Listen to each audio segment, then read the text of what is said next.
न अंदरिकी न नमस्कारालु। आज मैं आप सभी को मेरे सर्वाधिक प्रिय ऐतिहासिक साम्राज्य विजयनगर के विषय में संक्षेप में अवगत कराऊंगी।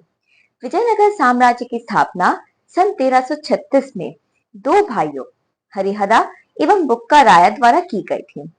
उस समय प्रायः संपूर्ण भारतवर्ष में तुगलक वंश का शासन था, जिस कारणवश उस समय एक हिंदू साम्राज्य की स्थापना करना अत्यंत कठिन था। इस साम्राज्य की राजधानी विजयनगर थी, जो कि आज हम्पी के नाम से प्रसिद्ध है। ये वही हम्पी है जो त्रेता युग में किष्किंधा के नाम से प्रसिद्ध थी। विजयनगर पर शासन करने वाले चार वंश थे: संगम, सलुवा, तुलुवा एवं अराबिडु। संगम वंश के अनेक शासक थे, जैसे मल्लिकार्जुन राया, विजय राया, परंतु सर्वाधिक प्रसिद्ध राजा थे देवराय द्वितीय। उन्हें महाराजाधिराज राजा परमेश्वर भी कहा जाता था। उनके पश्चात सलवा वंश का उदय हुआ, जिसके तीन राजा थे: सलवा नरसिम्हा देव राय, थिम्मा भूपाल एवं नरसिम्हा राय द्वितीय। सलवा वंश के स्थापत्य कला का उदाहरण है गेरुसोप्पा में स्थित चतुर्मुख बसदी।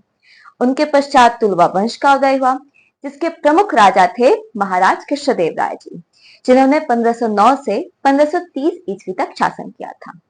कहा जाता है कि महाराज कृष्णदेव राय जी के पिताश्री नरसिम्हा राय द्वितीय महाराज बनने से पूर्व एक सेना अध्यक्ष थे। महाराज कृष्णदेव राय जी के समय विजयनगर साम्राज्य सभी क्षेत्रों में अपनी चरम सीमा पर था, चाहे वो साहित्य हो, स्थापत्य कला हो अथवा नृत्य संगीत।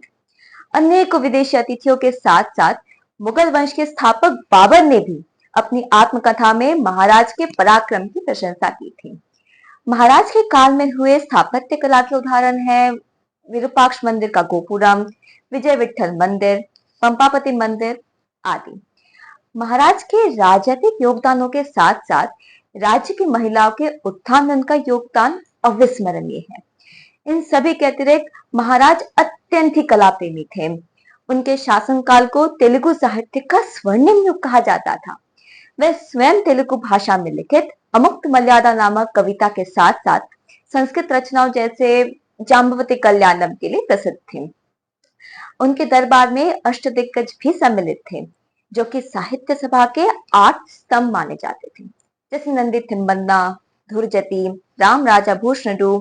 परंतु सर्वाधिक प्रसिद्ध एवं प्रमुख थे पंडित तेनाली रामकृष्ण जी, जो दरबार के विकट कवि, विदूषक एवं विशेष सलाहकार होने के साथ साथ महाराज के परम मित्र भी थे। उनके द्वारा रचित पांडुरंगा महात्यम एवं उद्भवदारी चरितमु में उनकी विद्वता प्रत्यक्ष होती है। उनकी चतुराई की अनेक गाथाएं आज भी अत्यंत सुप्रसिद्ध हैं।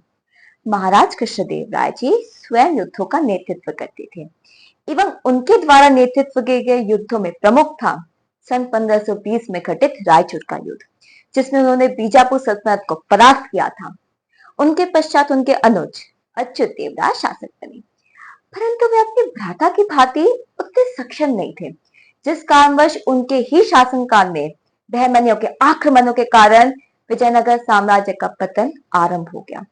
वैसे बहमनी महाराज कृष्णदेव राय के समय भी विजयनगर साम्राज्य के नगरों एवं गांव में नरसंहार मचाते थे, परंतु महाराज के सामर्थ्य के कारण वे अपने लक्ष्य में कदापि सफल नहीं हो पाते थे।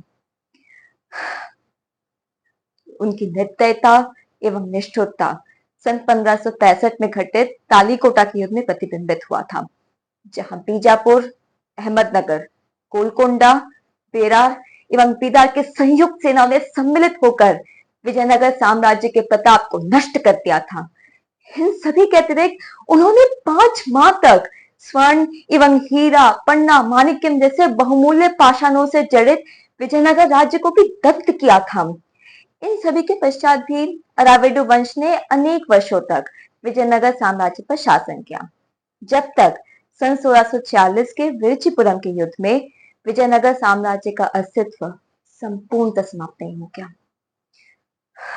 मैं अंत में केवल यही कहना चाहती हूँ कि जब भी भारतीय इतिहास के हिंदू साम्राज्य की चर्चा होगी, तब तब विजयनगर साम्राज्य का वर्णन अत्यंत ही गर्व के साथ किया जाएगा एवं उसमें सम्मिलित होगी महान सम्राट श्री कृष्णदेव राय जी के पराक्रम की गाथाएं, जो हमारे वीर छत्रपति शिवाजी महाराज के प्रेरणा स्रोत भी थे।